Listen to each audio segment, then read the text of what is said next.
वहीं बड़ी खबर एलएसी पर तनाजे को कम करने के लिए आज एक बार फिर हिंदुस्तान और चीन के बीच बातचीत होने वाली है। 19वें दौर की ये बातचीत कोर कमांडर लेवल की होगी।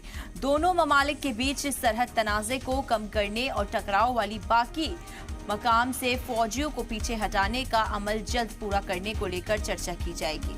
देखिए, जिस तरीके से चीन और हिंदुस्तान के बीच तनाव बढ़ता जा रहा है, उस बीच अब दोनों ही देशों ने ये फैसला लिया है कि जो भी तनाज़ा है, जो भी मनमुटाव है, उसे ख़त्म किया जाएगा और बातचीत हो सकती है कि जिस हिस्से में चीन घुसा हुआ है उसे पीछे हटाने का अमल जल्द पूरा करने को लेकर चर्चा की जाएगी।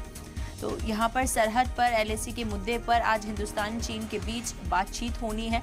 लगातार गरमाया हुआ दोनों ही के बीच मुद्दा था ये, जो कि तूल पकड़ता जा रहा था।